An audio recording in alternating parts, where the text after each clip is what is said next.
From UFOs to psychic powers and government conspiracies, history is riddled with unexplained events. You can turn back now or learn the stuff they don't want you to know. A production of iHeartRadio.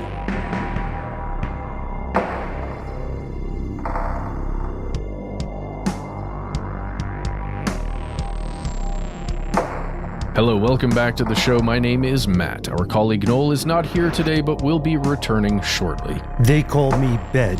We're joined as always with our super producer, Paul Mission Control Decant. Most importantly, you are here, and that makes this the stuff they don't want you to know.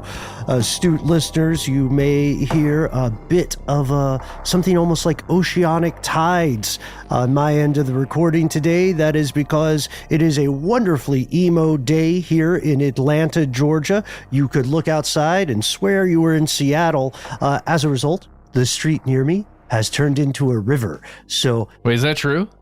Always. Ponce is always a river when it rains, man. So it's kind of soothing, you know, and maybe that's something people need nowadays, I think.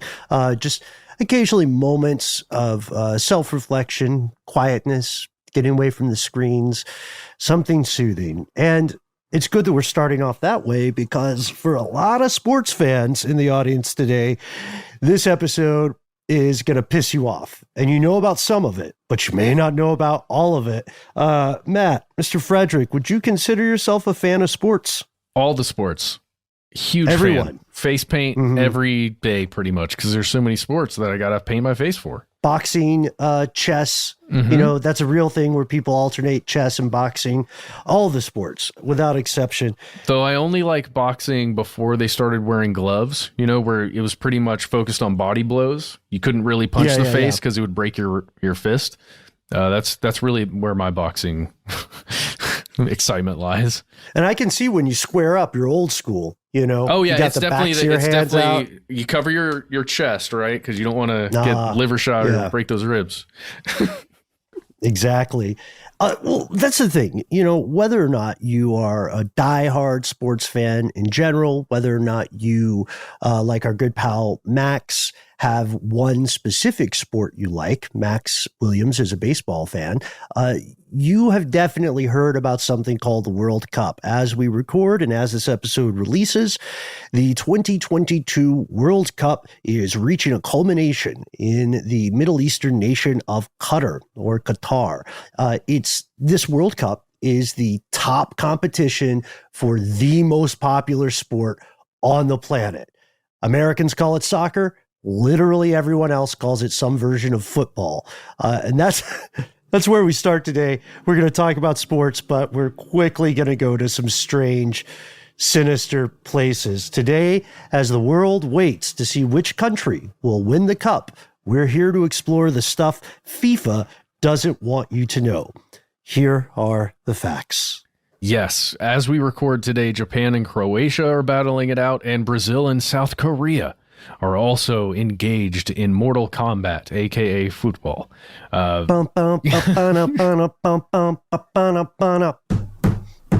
Yes. Yes. And so let us just talk about the World Cup in general. Let's set the table, shall we? It's this thing called FIFA that maybe you only know because you're a gamer and you like video games, and so do your friends, and you play a game called FIFA, and it has to do with soccer. They're also known as they're known for real as the Fédération Internationale de Football, or Football Association also is on there.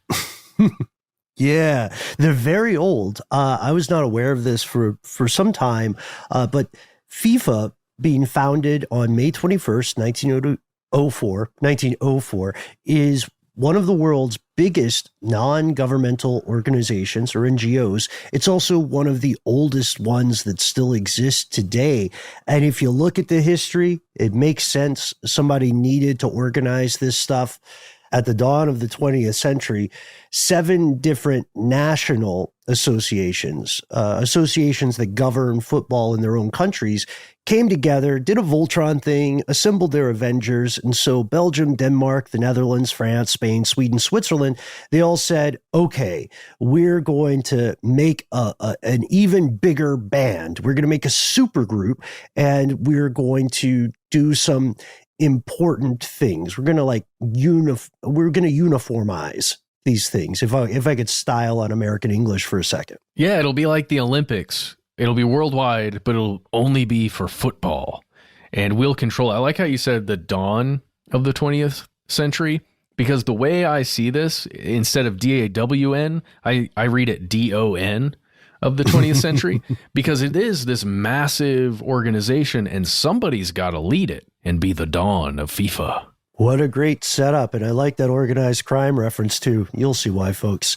So no matter how you feel about FIFA today, if you think they're the worst thing ever, or you're such a fanboy that you sing FIFA Las Vegas to yourself in the shower, the point is the organization had to exist. Something like this would have arisen due to necessity. You know, as the 20th century is going on, more and more international games are being played, right? People are absolute fanatics for their chosen team, right? And they said, okay, we need somebody to organize everything. We need some group making sure that all competitions have the same rules, have the same processes in place. We need to do stuff like agree that if a player is suspended, that suspension is recognized by everybody, right? So another country doesn't just go snap this person up, you know. And then, of course, their main thing was to ensure the games were fair. That is still officially a big concern. Objectively, this was a fantastic idea. And if you look at the dawn, DON, of FIFA, you got to look at the very first president, who wasn't, you know, a criminal kingpin. He was a French guy. He was a very smart French guy. Yes, named Bob.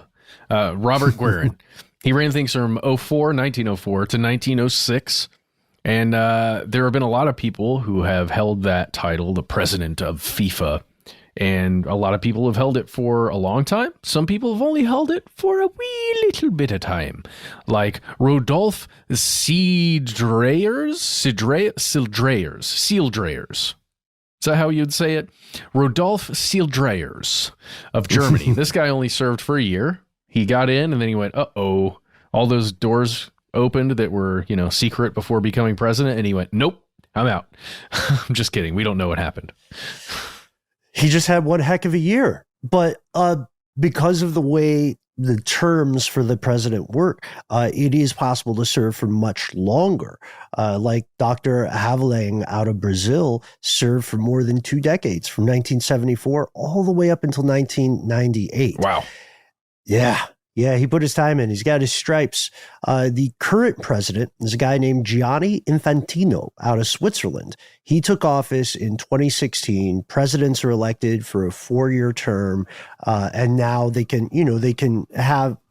be reelected multiple times. So FIFA experiences a lot of ups and downs over the decades, similar to the modern Olympics, right?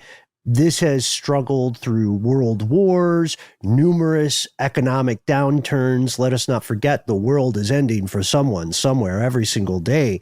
So they almost collapsed in 1918. There's some pretty inspiring stories about the people who kept it going. But really, the love of the sport across human experience, across so many demographics, kept the World Cup alive. And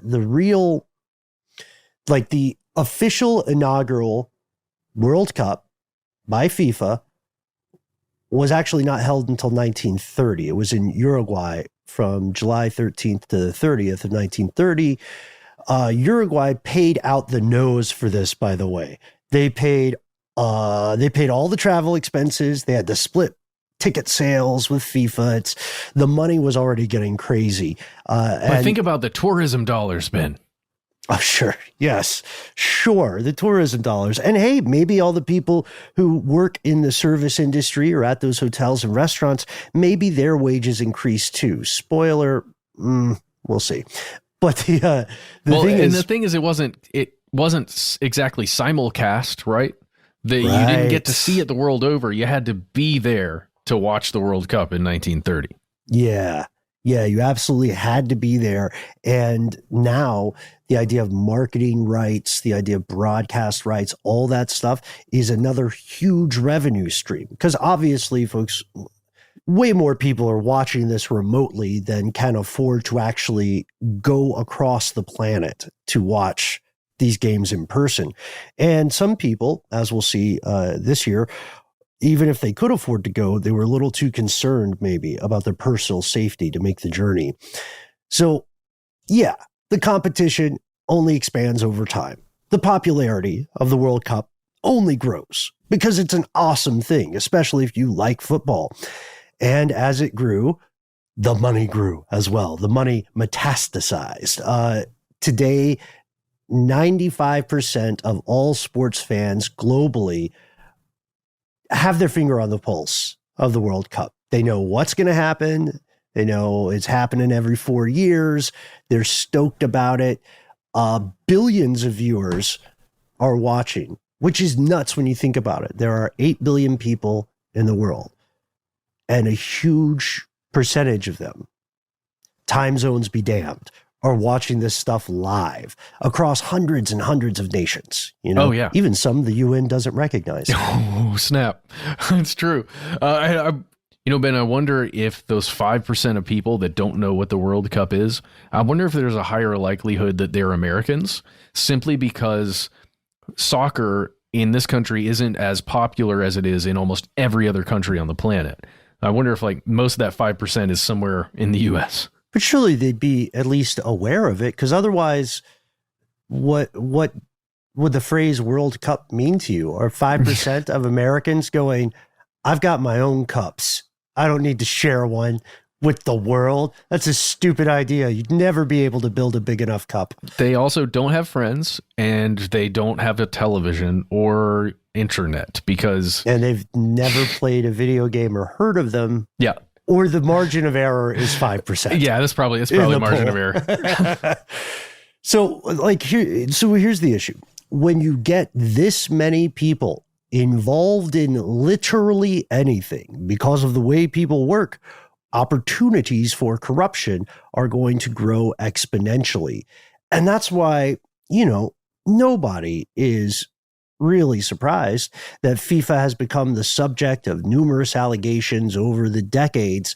And in fact, under the auspices of previous FIFA presidents, it's been accepted as an open secret that there was at least some degree of corruption.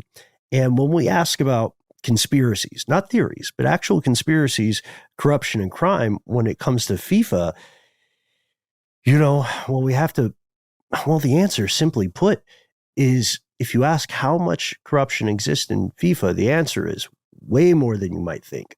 Way, way, way more. Ted. Right. Yes, way. Here's where it gets crazy. All right, honestly, it's we spent some time going into the weeds of the Byzantine process for getting your country to host the World Cup. We're not going to go all the way into it. You may already know the ins and outs, at least the official explanations. You could probably I'm sure there are multiple fantastic sports podcasts, probably on our network, that talk about the FIFA selection process. But it's the thing is, it's a huge win for that host competition. It's not hyperbole to say it's as prestigious as hosting the Olympic Games. In fact, it's a bigger deal than hosting the Olympics. Sorry, IOC. Well, the way to imagine it for me is if you somehow convince the International Olympic Committee to get the Olympics in your country, somehow you do it, and it's not easy.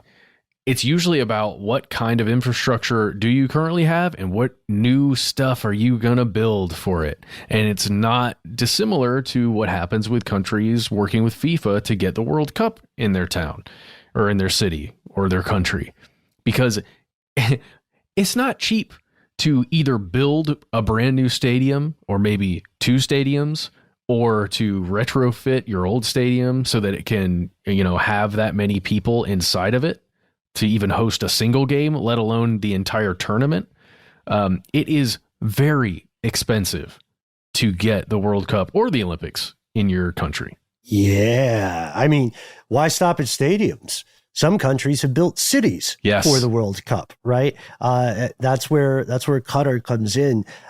You make a great point about the infrastructure. I would also add that part of the argument to win hosting rights for the Olympics or the World Cup goes down to the question of what sort of message do we as FIFA want to give to the world? Right. There's a lot of geopolitical stuff at play here, a lot of tremendous opportunity for good and bad things.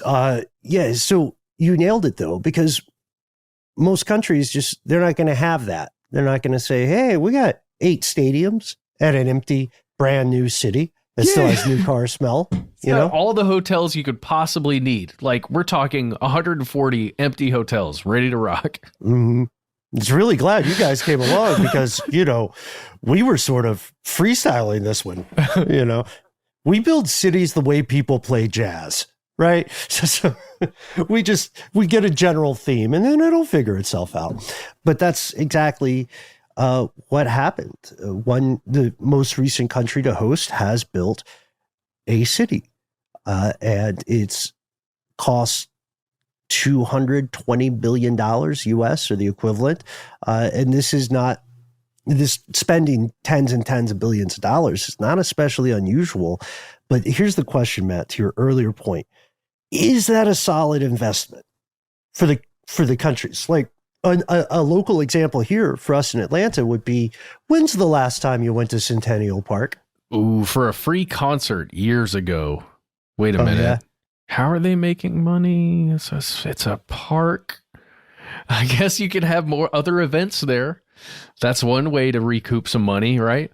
But what do you do with all those hotels you built? Or, the streets and the streetlights and all the things you build when you create an entire city? How does that recoup money for you?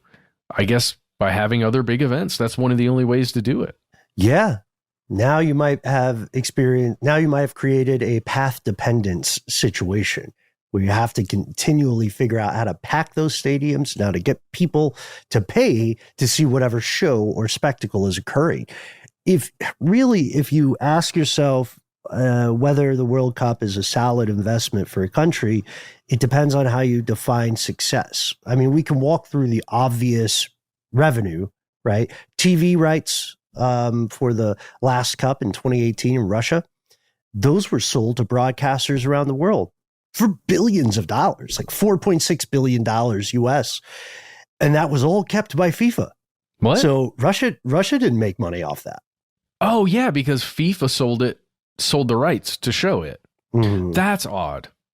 That's very odd. So like this year in Qatar, how much money did you say they spent building that city? Were 200 billion? Around 220 billion. That's what's been projected by CNN. Good golly. Imagine that's how much you spend on the city, right, to get the World Cup there. And then the rights to show the thing to the world go to somebody else. And that money gets kept by the company that's showing up in your country using all your facilities you just built. And ticket sales. Oh, those got to be huge.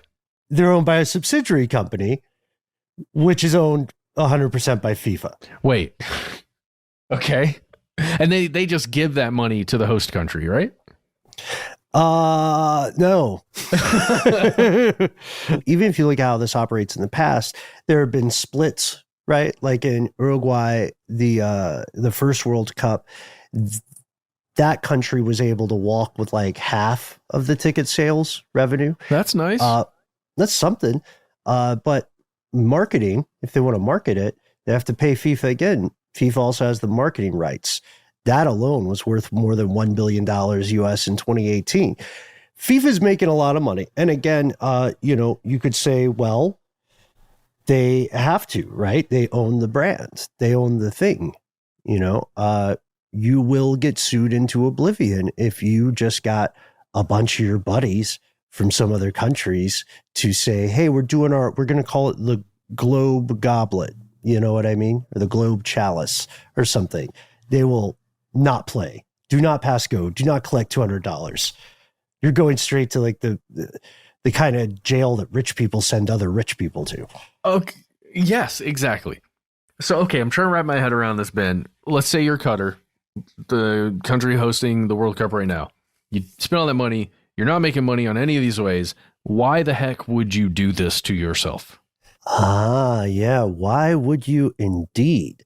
To answer that question, I think we need to pause for a word from our sponsor and then dive in. Are the rights to these commercials owned by, I guess it's iHeart. No, it's all FIFA. FIFA also owns iHeart. Because we're talking. Yeah. Yep.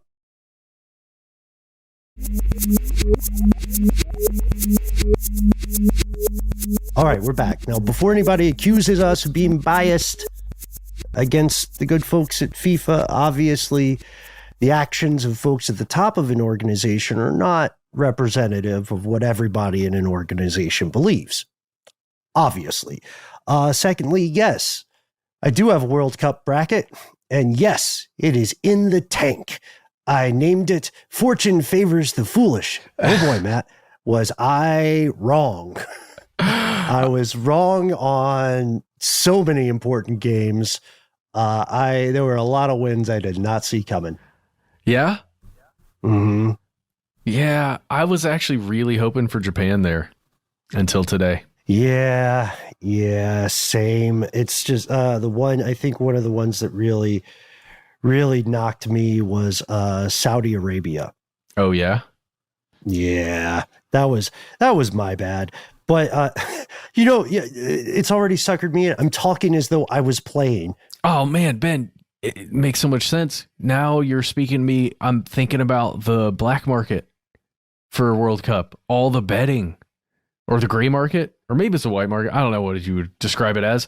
It's the legal betting and the under the table betting. I bet there's so much.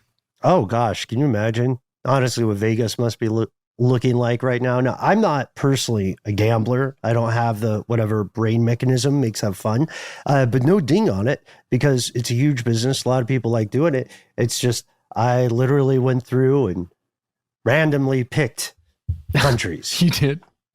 Yeah, I was like, I don't know. Because, the way those brackets often work is everybody puts in $20 or something. And first place is you get the pot. Second place, you get your money back. And something like that, So I'm not in an intense thing. I just wanted to try it out.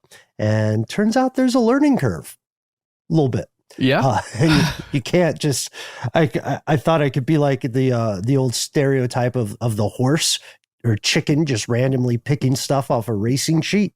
Yeah. No, that was not this time. That's how I play the lottery. But you still play the lottery? No. All right. Okay. That was great. That's going to be on everybody. Check out our YouTube to see you're missing some nuance here visually. But to your question, why do this? Why go through this huge headache? Well, there's a tourism spike. We talked about that. So if you are a local business owner, let's say you own a restaurant that's near a stadium where the World Cup is happening, you're probably going to pop your prices up a little bit, right? You're definitely going to have to hire more people. You might want to stay open later too. And hotels will raise their rates. They know they'll be at 100% capacity regardless. But the expense of handling all that extra capacity as a country, that expense is bigger than the increase in revenue. You know what I mean? Think about the expense on security, like over the entire area. I don't even know how many miles out you'd have to go or kilometers out from the major stadium, but you'd have to have increased security for a single restaurant just in case. Football matches is nothing against them, but people get rowdy. And after a match, some bad things go down every once in a while. Not all the time, but every once in a while, you're going to want to have somebody watching that stuff. Oh, yeah, of course. Especially if there is a heated rivalry between some teams or a hotly contested game. I mean, most games are in some level hotly contested. But additionally, those security guards might not necessarily be getting paid more than their average wage. People work in the service industry, to answer our spoiler question earlier, they're not getting more money. Maybe if they work in tips, but tipping the way we understand it in the United States is not the way the rest of the world largely understands it. Also, countries are typically giving out tax breaks, right? All across the board to make themselves look more attractive to FIFA and its partners, but those two cut into the country's bottom line. Al Jazeera had this great article where they talked about who makes money in the World Cup. And they said, people with money make money here. People without it don't. So if you're already well-heeled, the World Cup is going to be awesome for you. If you own the land where the stadium is being built, you know what I mean? If you own some logistics or supply company, if you're in an industry that gets touched, then you're going to walk away with a likelihood of making some hefty coin. But I think the big winner, no matter which team takes the cup, the big winner of the World Cup is always FIFA. That's how the system is built. I don't know, man. Like, okay, when we think of the idea of whether or not it's worth it for a company or a country to host FIFA, we're talking in terms of money. There's much more. There are many more ways to think of success or profit than just financial. But I think when most people think of corruption in FIFA, they're thinking of the numbers, right? They're thinking of the cash, the scratch, the cheddar. That's right. That's right. And part of that has to do with which country you end up hosting your event in. And that's why we should talk about that. So how did the World Cup end up in Qatar this year? Or Qatar? It's because there is this extensive process to select the host country, right? We know that there's a bidding process that countries, just like the Olympics, is very similar to the Olympics, process where a host country says, hey, you should do the World Cup in my country because of X, Y, Z, all the way to like triple Z. And I love saying triple Z. That I don't know why that's fun. It sounds good when you say it. Thanks. I like Z too. It's those English roots somewhere deep inside me. So they bid. They put their hand up and say, this is why you should host it here. Then FIFA, as an organization, votes on those, the different people who have made that bid. And the crazy thing is that they're so backed up, basically, in this process. They're, 7 to 10 years out in choosing host countries at this point? Yeah. This, you're exactly right. 7 years in advance. And it was a little bit unusual recently because the host of the 2022 tournament were chosen at the same time as the host for the 2018 tournament. So it's not always a constant rule, but if you are one of the committees that are trying to get your country recognized as the next host country, well, it's a full-time job. And it's a arduous, murderous job because you have to lobby for it. You have to lobby hard. Each of the member states of FIFA get one vote. That's to make things fair and equitable. So if you want to be the host country for the next World Cup, you have to get the majority vote. That sounds simple enough, right? I mean, that's how people get elected to political positions in democracies. Yeah. No, it's true. And there's only 211 member states. So to get a majority of that, and everybody's got one vote. So maybe you only have to get 20 countries to vote for you, 30. I don't know. Yeah. Okay. Yeah, that's the thing. If it comes down to just like two countries, then it's whomever has more than 50%. Okay. So, because I'm assuming you would get so many, there would probably be several dozen countries in the running after that first vote, I'm assuming. right, they make a short list, right? And then the song and dance of glad handing begins. The next World Cup, by the way, folks, has already been decided. It is the United 2026 bid. It is going to take place in the U.S., Canada, and Mexico. And it beat out Morocco. Yeah, pretty interesting, huh? Yeah, that's very different. I kind of like it. I kind of like it too. I mean, obviously, it's going to be a little easier for folks like you or me to get there. It's going to be the first time World Cup has been hosted by 3 countries at once. Wow. Wait, what was the name of that currency that was going to be Canadian, American, and Mexican? The Amero? Is that right? The Amero. It's the Amero Cup. It's the globalist. They're coming. They're coming for the soccer ball. Yeah. So, okay. There's another big reason. It's not all the weird stuff we're about to get into in our third act here, but there's another neat, just off the top reason that you would want your country to host the World Cup. It is this. If you get to host it, then your country's team automatically qualifies to compete. So if you feel like your gang doesn't have a chance of getting into the competition normally, then when you host, that question goes out the window. They're already in. Do you win like $1 trillion when you win the World Cup? Just like all the team members get $1 billion apiece? Is that what you get? Because that would make sense. We'll drop 220 billion, and then each team member can get a cool bill. The way they put it is the total prize pool works out to 440 million this time around, and that includes a $42 million prize for the winning team. That's not too shabby. Seems like a big investment though for that amount of cash. Right. Well, it's not just about the money, right? It's sending a message. So this is where things get very, very strange. So over the years, a lot of critics, and when we say over the years, we mean decades, a lot of critics have been saying there are countries out there who are not just lobbying, not just trying to make a good presentation about their infrastructure or their potential, they are outright buying votes.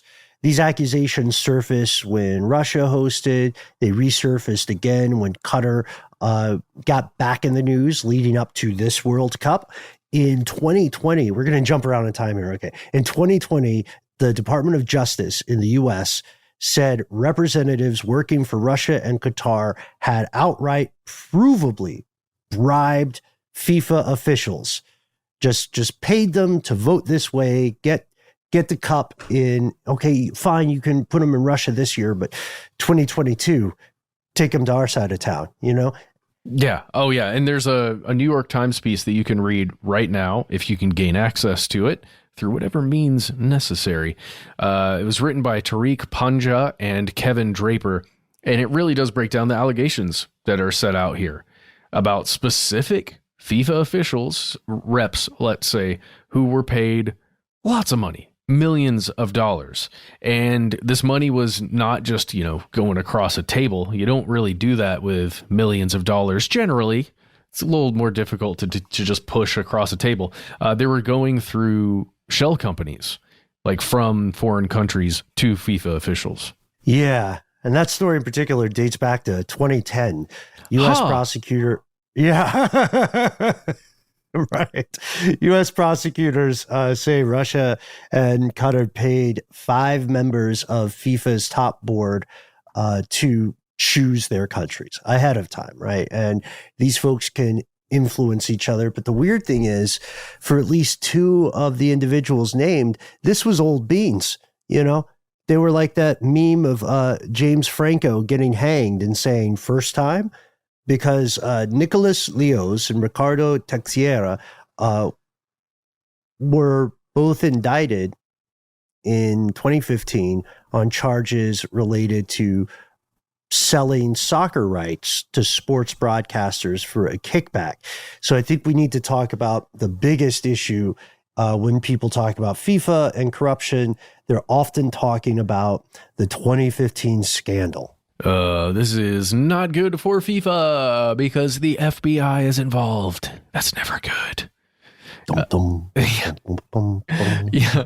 So back in the day in 2015, there were a number of people, I think 14 people, indicted in connection with an investigation the FBI was doing. Also, guess what? The IRS, taxman. It's their criminal investigation division.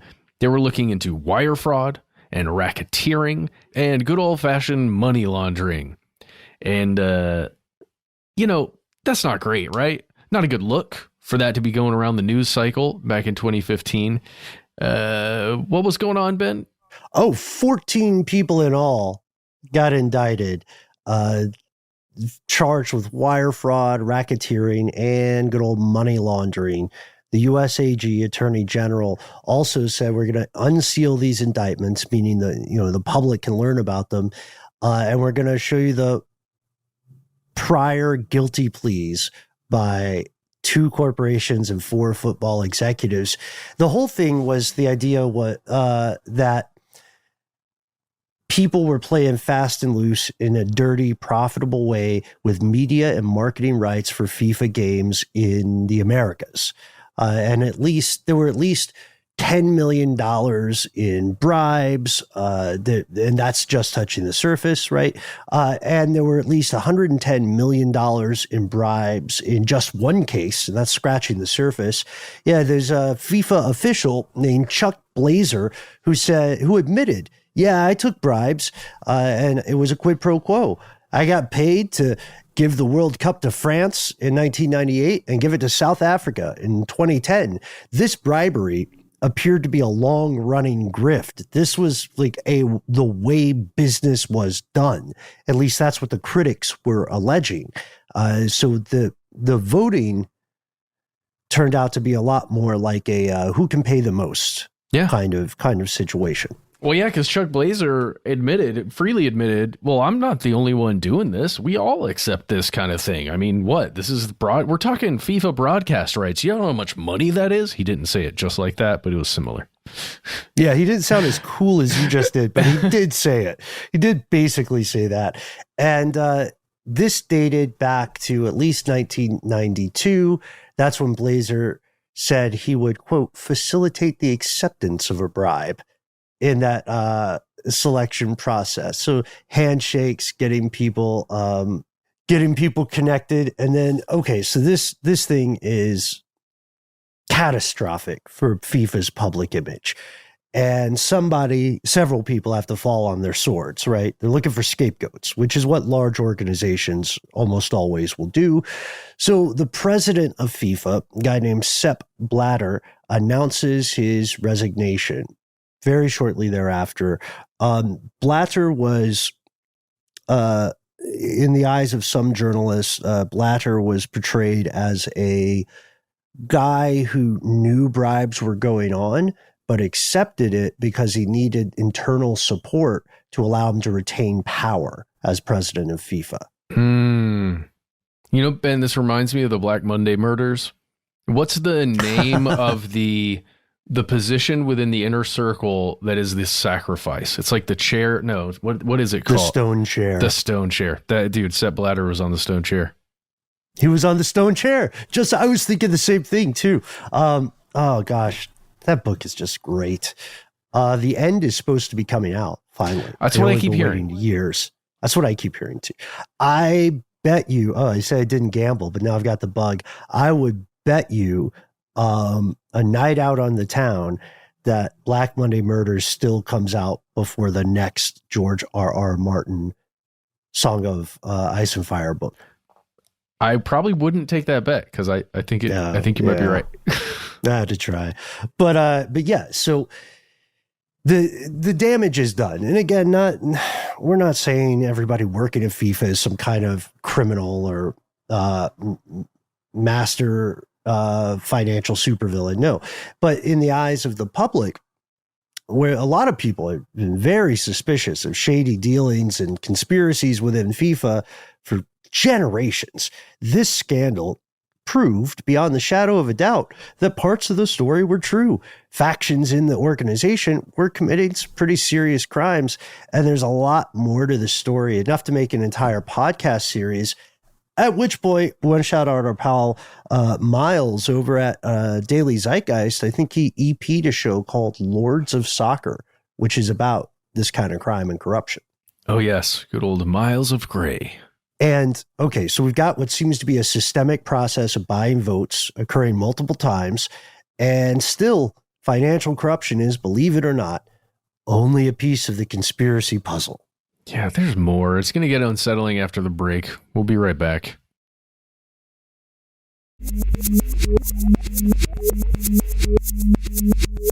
And we're back. Fellow conspiracy realist, remember how Matt and I were talking about the billions of dollars host countries spend to get everything in line for the World Cup? Well, someone has to build all that stuff they're paying for. Stadiums, facilities, you name it. Countries don't have that. A lot of them don't have that stuff just laying around already or lying around. No, somebody has to physically make it happen. And you got to keep costs down, guys. You know, you got to keep costs down. And how do you do that? Oh, yeah, you just don't pay people. This is a huge problem. There is a particular kind of sponsorship. It roughly translates to Qatar had, which we'll get into it, but if you'll see why a lot of people say this, calling it sponsorship is kind of a euphemism for something much nastier. Critics have said Qatar has this long-standing record of numerous human rights violations, especially when it comes to their treatment of foreign workers, of LGBTQ people, of folks who identify as women. As far back as 2013, international sources of note were saying, hey, the World Cup in Qatar might be supporting slavery. In fact, I believe it was Amnesty International started calling it the Slave Cup because for a while, foreign workers, a lot of whom came from Nepal, the Philippines, and India, there was an investigation The Guardian did, and they did great work with it, that seemed to prove Nepalese workers were dying at a rate of almost one per day in Qatar under pretty vague circumstances too, like a heart attack, heart failure, which, as you know, can be caused by any number of things, folks. Yeah, it can be. Overworking the heck out of somebody could cause that probably. And we would say go ahead and pull up your old HBO Max subscription if you've got one, or YouTube. You can find it on YouTube. That's the way I would do it, actually. Check out Last Week Tonight from back in the day, years ago, when John Oliver talked about this very thing. Mm-hmm. And then talked about it again pretty recently with Qatar. So the Nepalese workers, the people of Nepalese origin there, are the single largest group of laborers in the country. And if you look at the way the International Labor Organization defines slavery, then the circumstances under which they are laboring fit that definition. And we're being careful about it. But the accusations are incredibly terrifying things. Stuff like evidence of forced labor without compensation, or statements from employees who say they haven't been paid for months, and sometimes their salaries are withheld to stop them from just running away out of desperation. Their passports are confiscated. They can't get ID cards, which means that the system itself is making you an illegal alien after it has taken you within its borders. Yeah. And that's not to mention an entire investigation that The Guardian, this UK outlet that also functions across the globe, they found that there were atrocious conditions under which a lot of men, these Nepalese men who were working there in Qatar, they were held in these gross situations. We're talking like 12 people to a room. We're talking filthy conditions, people getting really sick. It was not good. Not at all. And you can see footage of this in numerous journalistic sources now. It's it's not livable, right? And the heat there is insane. The environment's pretty brutal too. That's another thing a lot of journalists will bring up, and a lot of critics will bring up when they say, why did Qatar get chosen for this, right? Such a hot place where you can easily die of dehydration or exposure to the sun. Well, and all of that stuff sucks on a human level so hard. It's terrible, right? But then when you think about the amount of money that is being poured into the buildings that are being created by folks who are being exploited in this way, it just becomes that much more disgusting, I think. Yeah. There's just not a good part to the story, you know? And we also have to consider that this country has the highest ratio of migrant workers to domestic population on the planet. More than 90% of the workforce, they're immigrants from somewhere else. That means that logically, these practices are influencing the majority of workers in that country. And then, consider, even if you're not working there, you can still be affected by just visiting for the World Cup. Qatar has laws that restrict and outright illegalize certain lifestyles. They have a sodomy law on the books. So same-sex contact between dudes can get you 7 years in a jail in that country, in prison. And they're very specific about it. Things that are considered immoral are not allowed. Originally, there was this big deal about Budweiser, for instance, being one of the sponsors of the Cup. And there was going to be this deal where you could drink beer in the stadium, or they were going to relax some of the anti-alcohol laws, right? True, of course, a big deal in these countries. But then there was a brief stint because Qatar went back and said, "Oh no, we're not doing that." Out of a concern of our own citizens, we don't want them to be offended or feel unsafe. So that was their reasoning for this, but obviously some Western sponsors felt like they had been had or swindled. And the thing that gets me about it, man, is you have to remember, anytime you go to another country, you have to respect the laws of that land. Like, you can't go to a place that has the death penalty for possession of certain drugs and say, whoa, guys, calm down. I know it's Malaysia, but I'm from the Netherlands, where weed is fine. So just go find someone else, and have a great day. Yeah. And the same with any other substance, right? You can't just step all over some other country's laws.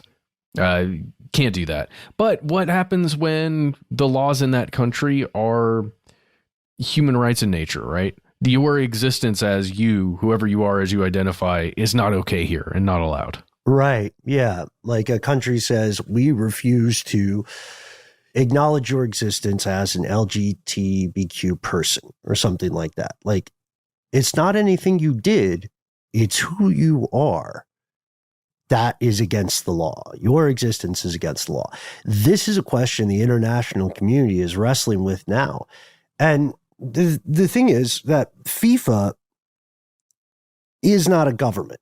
FIFA is a very powerful organization, but it is not a government. So it can pressure countries to change their laws or make exceptions, but its only real carrot stick mechanism that it can deploy is letting you have the World Cup or not letting you have the World Cup, right? And so this is, that's a door you can only open and close so many times. Since it's dealing with countries' actual sovereign powers, it can't really, at this point, make a nation do anything. It can't. It can exert economic pressure, right? But also FIFA is a traveling show.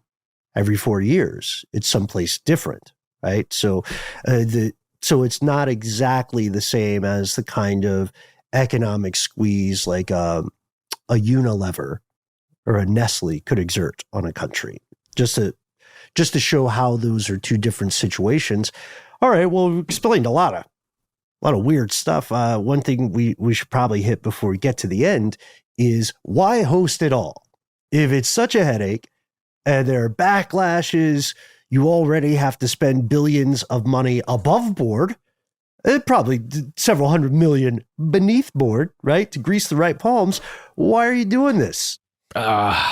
Just because? No, it's gotta be something that just I'm not thinking about, Ben, but something that just changes the way other countries think about your country, maybe? I don't know. Oh, you know exactly. It's good old soft power. It's the Confucius Institutes here in the U.S. It's Voice of America. It's stuff like that. Diplomacy is a hell of a drug. In politics and in geopolitics in particular, soft power is this ability to co-opt rather than coerce. Hard power is coercion, right? Hard power is send in the army. Soft power is make us, don't you like us now? And soft power happens everywhere, right? You'll see organized crime rings doing public outreach during disasters, right? Or tough economic times. We'll feed your family and make sure you remember that it was us who did so. That's soft power. Oh, yeah. I just want everybody listening, and if there are any young people listening, go ahead and just turn it off right now, parents. Go ahead and turn it off. You can turn it back on in just a second. I want you to go back a few seconds there. Listen to that whole section of Ben explaining that, and it makes all total sense. It does, and I agree, Ben. But just think about it in the context of a male sexual organ, and then think about the two different types of power, because it totally matches up and it freaks me out. It's creepy, but it's hilarious too. It's really, really funny. Okay. Okay. Come back. Okay. Turn it back on. All right, here we go. Oh, boy. All right. So this is a real thing. It's what people are talking about when they say winning hearts and minds, and there's nothing inherently wrong with it. That's the thing. There's absolutely nothing wrong with it. That's why it's a big part of civilization. I mean, human civilization, as well as the amazing game series Civilization. Matt, did you ever play that game? I'm sure you have. I'm certain you have. I did, but honestly, I'm not into it.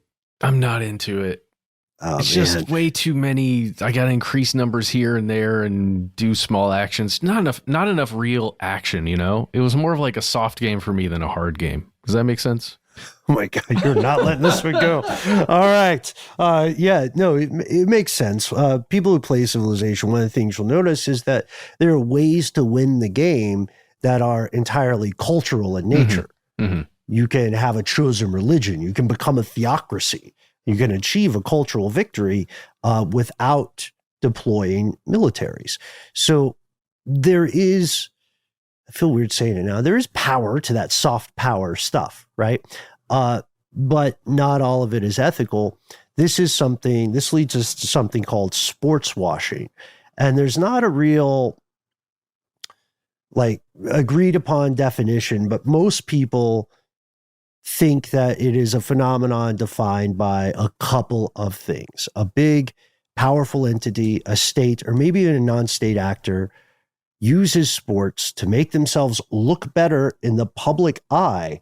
And this can be anything from sponsoring sports teams, right? A very wealthy person who needs the reputation repaired buys a sports team. Then there are, the idea of hosting sporting events and competitions, right? The Olympics in modern history have always been, to a degree, diplomatic in nature, right? There's a lot of soft power there. Yeah, there is. Okay, we're gonna start calling it something different, other than hard power or soft power. You guys got to see Matt. I just wish I knew the jokes that were going through your head. I'm sorry. I'm like 10, 12 years old today. I apologize, everyone. We're hard powering through it. So it's we'll see. No, Paul, keep it in. So both sides of the human rights argument engage in sports as diplomacy, right? The United Nations does it. International development agencies do it. Sports plays a role in the story of a country, right? In South Africa, when President Mandela co-signed the national rugby team during the World Cup of 1995, then that was seen as an example of reconciliation. And that's why the world's most important soccer games, or football games, are a lot more than just some excellent athletes kicking a ball around. That's also why FIFA is not going to go away. It's just going to get bigger and bigger and bigger. It's already the most popular. It's already the biggest name in the most popular sport on the planet, which means it'll just generate more and more money. Matt, my friend, I'm asking you, what does this mean? How do people even try to fix this? Well, I mean, I don't see how you do right now. I think we should consult with Miles and get him on the show to like give us some pointers. What does he think? How would he change it?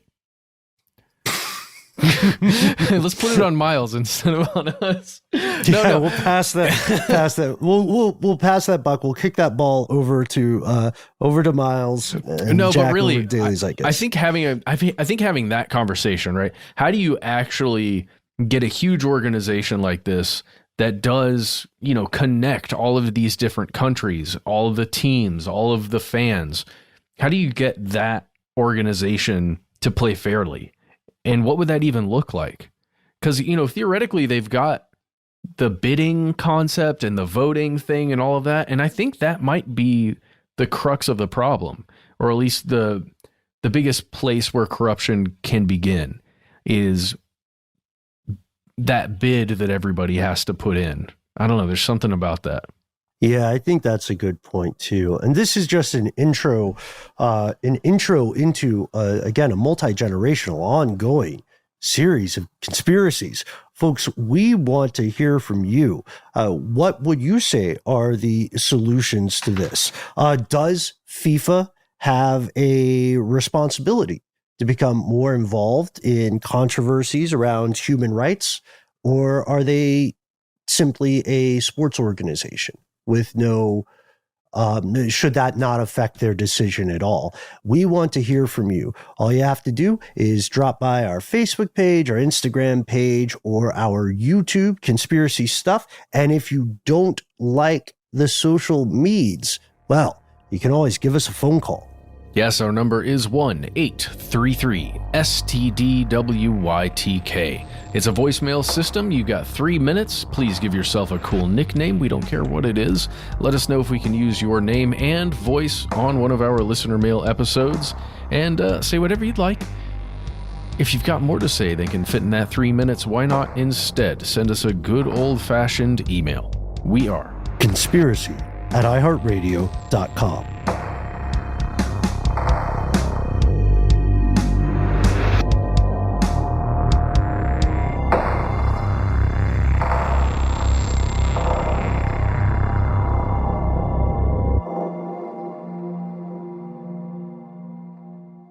Stuff They Don't Want You to Know is a production of iHeartRadio. For more podcasts from iHeartRadio, visit the iHeartRadio app, Apple Podcasts, or wherever you listen to your favorite shows.